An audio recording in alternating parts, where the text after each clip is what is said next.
La batalla de Alesia nos transporta al corazón de Borgoña, al año 52 a.C. Julio César y sus tropas llevan 6 años en guerra contra una coalición de pueblos, los galos. La Galia no es una nación propiamente dicha. La habitan multitud de tribus que presentan divisiones internas. No existe el ejército galo. Es un conjunto de 60 pueblos, más o menos, cada uno con sus jefes, sus tropas y sus ejércitos. No tienen un líder. Arvernos, eduos, parisios. Una miríada de pueblos compone la Galia.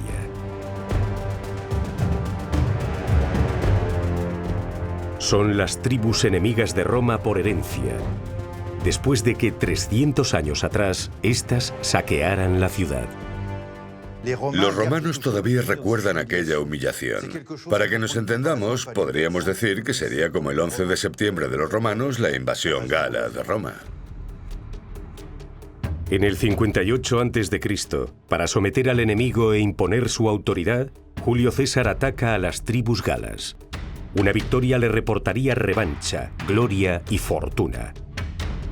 Las tropas romanas actúan como apisonadora y aplastan al enemigo sometiendo a las tribus una a una. El ejército romano era el cuerpo militar más sofisticado del mundo occidental. Tras 6 años de guerra descarnada, los galos se unen. El Consejo de las Galias designa a un joven aristócrata arverno para enfrentar a Julio César. Este obedece al nombre de Vercingetorix. Julio César, Vercingetorix. 2 hombres muy distintos. 2 estrategas de excepción cuyo destino se dirimirá en una colosal batalla. La batalla de Alesia. A finales de agosto del 52 a.C., Vercingetorix da el primer golpe. Los galos atacan al ejército romano. Salen al ataque como locos, haciendo ruido, golpeando los escudos con sus armas y haciendo sonar los cuernos, los carnix. Gritan, berrean.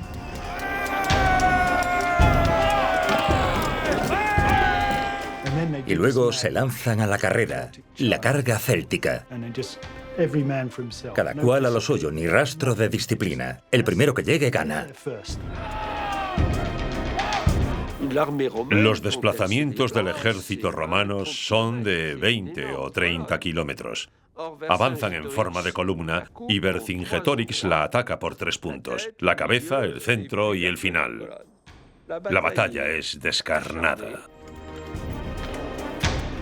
Pero los romanos toman la delantera y se lanzan a perseguir a las tropas galas. El resto lo cuenta Julio César en su relato La Guerra de las Galias. La caballería partió en desbandada. Vercingetorix inició su marcha hacia Alesia, la ciudad de los mandubios. Vercingetorix decide quedarse en Alesia, desde donde se enfrentará al ejército de Julio César. Quien conozca el lugar sabe que es una gran elección estratégica. Vercingetorix tenía una gran inteligencia militar. Es una posición perfecta.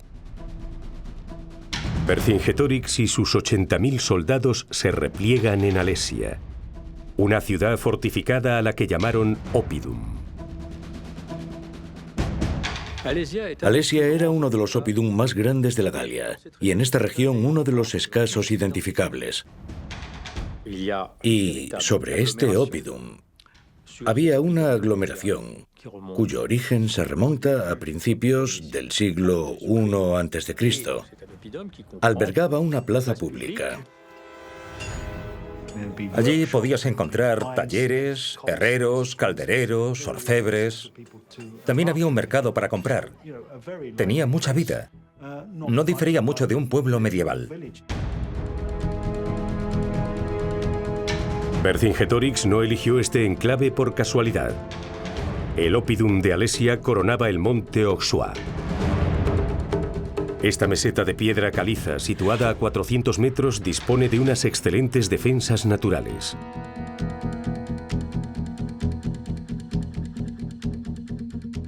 La plaza fuerte se asienta sobre unos precipicios de 20 metros. Al norte y al sur del valle corren dos ríos que actúan de murallas. Y varias colinas poco alejadas y de la misma altura rodean el Oppidum. A las defensas naturales se suman las fortificaciones galas, un impresionante despliegue que suscita la admiración del propio Julio César. Es el Murus Gallicus. Esta gran muralla consta de una armadura de madera rellena de piedras.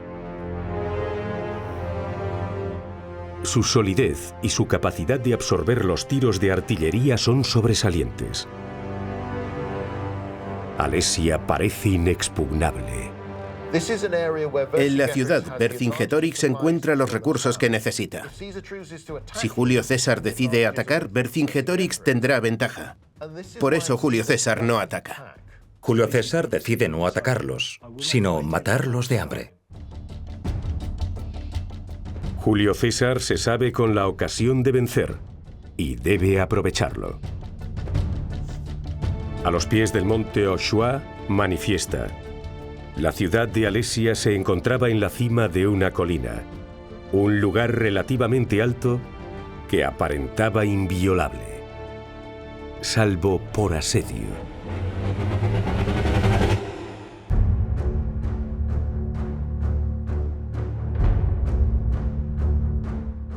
A su llegada, Julio César establece campamentos alrededor en puntos estratégicos y reparte sus tropas entre ellos.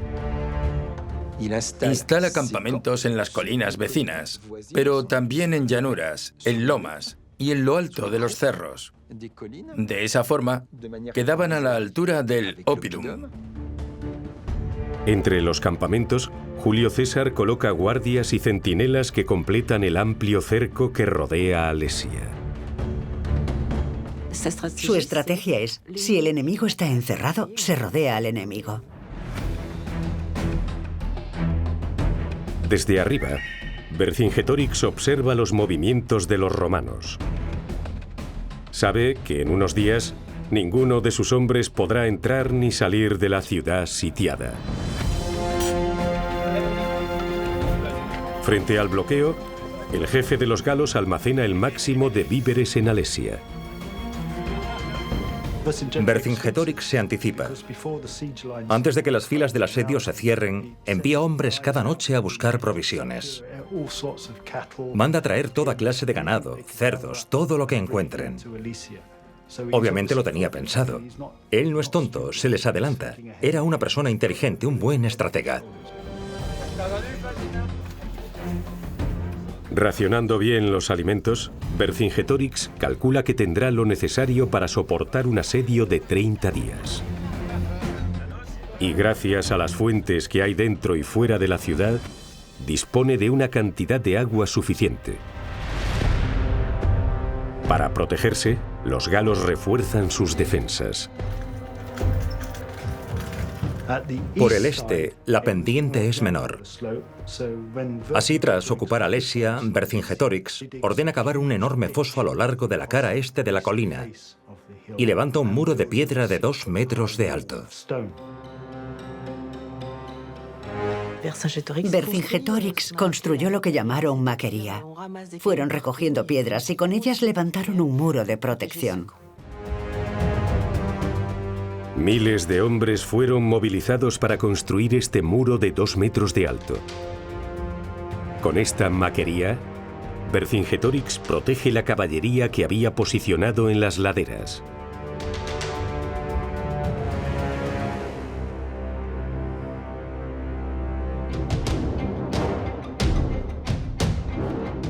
Desde Alesia, Vercingetorix está decidido a doblegar al jefe romano. Y aunque Julio César no ha elegido el campo de batalla, la historia la escribe él, a su manera con ímpetu y fuerza. Julio César se embarca en una gran empresa, la construcción de una línea de fortificación de 16 kilómetros de largo alrededor de Alesia. La contravalación. Vercingetorix y sus hombres no escaparán. Crean una línea defensiva orientada hacia la ciudad. La idea es impedir que los hombres de Vercingetorix salgan. Bloqueándolos, Julio César frustra su abastecimiento. No entrará ni un alimento. Los matará de hambre. Para evitarlo, a los galos no les quedará más que bajar y atacar la defensa, perdiendo así la ventaja que les da el terreno.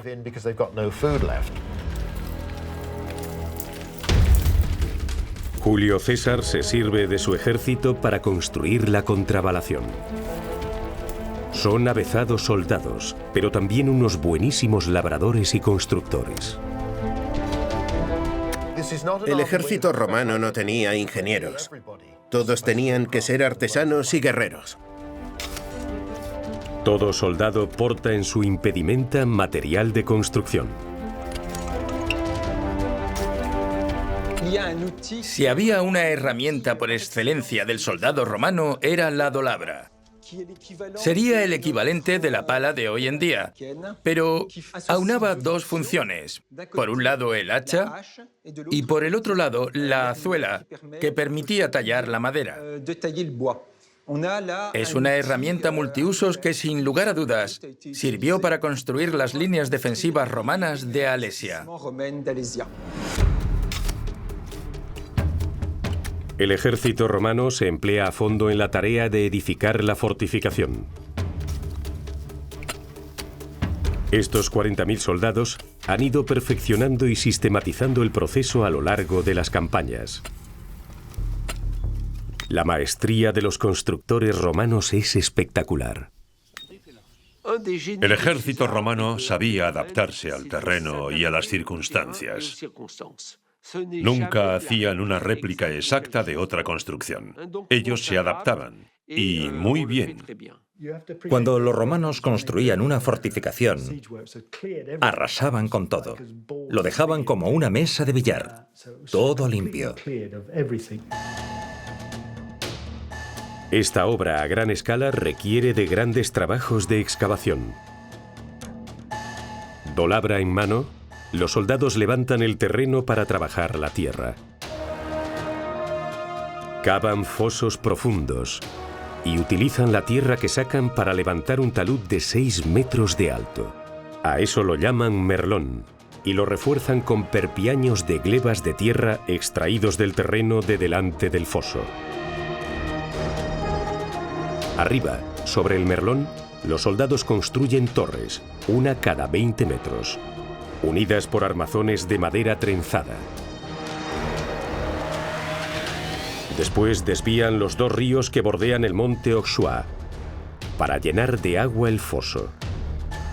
Sitiados en Alesia, los galos ven cómo esa fortificación emerge de la tierra. Los romanos han decidido encerrarlos. Vercingetorix se da cuenta de lo que está pasando y conoce la eficacia del ejército romano. Reconoce el peligro y envía guerreros al ataque. Pero no quiere desencadenar una gran batalla ni hacer bajar de la colina a sus tropas, porque eso es lo que espera Julio César. En su lugar, intenta ralentizar las obras. Los galos se defienden con pequeñas incursiones, con un sistema de guerrilla, para que los romanos no puedan terminar la fortificación para el asedio. Al tiempo que una parte de los soldados erige la fortificación, los otros se ocupan de la vigilancia y de la defensa en caso de que sea necesario. Porque está claro que, aunque Julio César no diga nada, sería absurdo pensar que los galos no van a intentar atacar. Los ataques relámpago de los galos no bastan para ralentizar las obras. El jefe de los galos deberá ser más contundente. Vercingetorix envía a sus caballeros al asalto de la construcción. Un escuadrón de caballería irrumpe en la llanura de Lom. Pero Julio César guarda un as bajo la manga. Julio César planifica la intervención de sus mercenarios germanos al final de la batalla, cuando los galos estén ya cansados. Cada caballero germano va acompañado de un soldado, un guerrero que va a pie, que avanza al lado del caballo y corre cuando comienza la batalla. Sus caballos eran más pequeños que los galos, lo cual permitía desplegar una técnica de combate particular para sorpresa de los galos. Era un concepto militar muy interesante. Un hombre a caballo y otro que corría a su lado. Una combinación mortal. Estos mercenarios germanos siembran el pánico entre las tropas galas y provocan la huida de la caballería de Vercingetorix, que se repliega hacia los campamentos. Los germanos los persiguen hasta las fortificaciones. Es una masacre. Algunos abandonan los caballos y tratan de cruzar el foso y escalar por el muro. Vercingetorix se sabe amenazado y ordena la entrada de las tropas estacionadas en las laderas y cierra las puertas de Alesia. Cayeron en su propia trampa. Las puertas no eran tan grandes como para acoger la entrada en masa de la caballería, y muchos soldados fueron masacrados por los germanos a las puertas del campamento y en las laderas de la colina. Como su caballería no basta para frustrar los planes de Julio César, Vercingetorix le encomienda una misión decisiva. Tiene un plan. Asume el riesgo de desguarnecer su plaza y envía a sus caballeros a formar un gran ejército para atacar a Julio César por la retaguardia. Los envía a todas las tribus de la Galia con un mensaje. Julio César está aquí, atrapado frente a mí. No se irá. Tomad todos los guerreros que tengáis, formad un ejército y venid. Lo aplastaremos juntos. Vercingetorix se deja asediar y envía emisarios a toda la Galia para reunir un ejército con el fin de atacar por la retaguardia. La técnica del martillo y el yunque aplastaría a los romanos. Vercingetorix quiere que toda la Galia se levante contra Julio César. El líder galo manda emisarios a toda ciudad y tribu galas. Los pueblos tendrán que poner a su disposición a los hombres en condiciones para portar armas. Las cifras que da Julio César impresionan. 35.000 eduos, 12.000 sécuanos, 20.000 armoricanos, los senones, los bituriges, los velóvacos. Vercingetorix espera reunir un ejército de 240.000 hombres. Pero su plan llega a oídos de Julio César. Sabe que lo van a atacar. Sin embargo, se niega a levantar el asedio y extrema su apuesta. Lucharán en dos frentes. Para protegerse de los ataques exteriores, ordena la construcción de una segunda línea de fortificaciones. Cuando Julio César se entera, empieza a construir una segunda línea de defensa, la circunvalación. Imagínense la reacción de sus hombres. Vaya hombre, terminamos una y ahora quiere otra. Construyen una segunda línea aún más grande orientada hacia el exterior. Es bastante sorprendente si lo piensas. En la construcción de la primera línea, los árboles cortados estaban relativamente cerca. Pero ahora, en las obras de la segunda, ya no quedan árboles.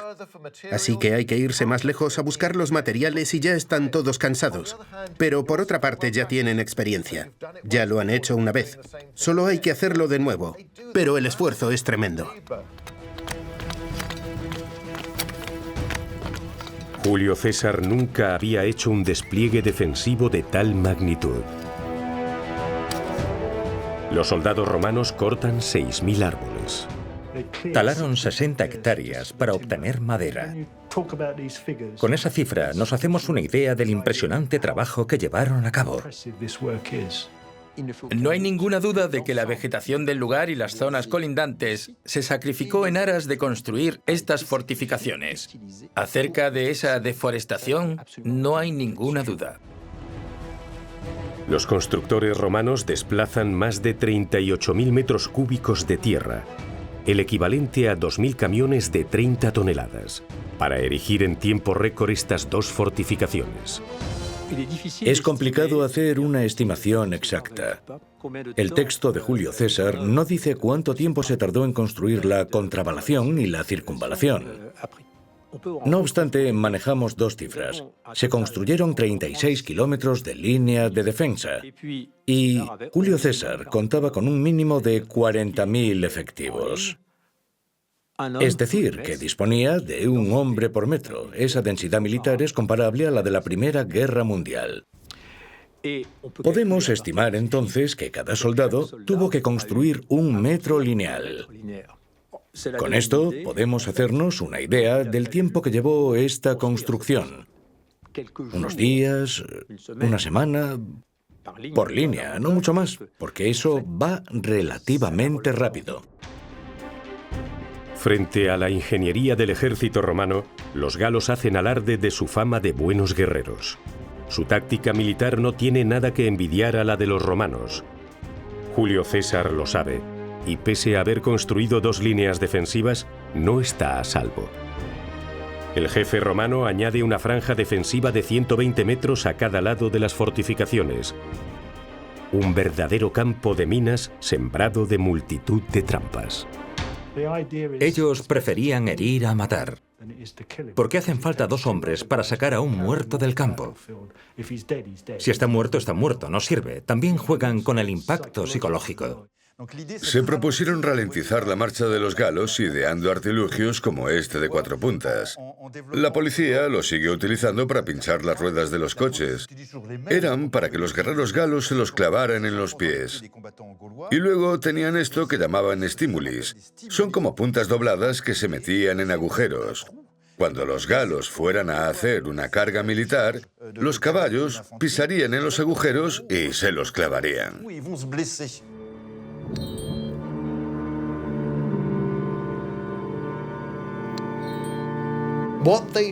¿Qué conseguirían con esto?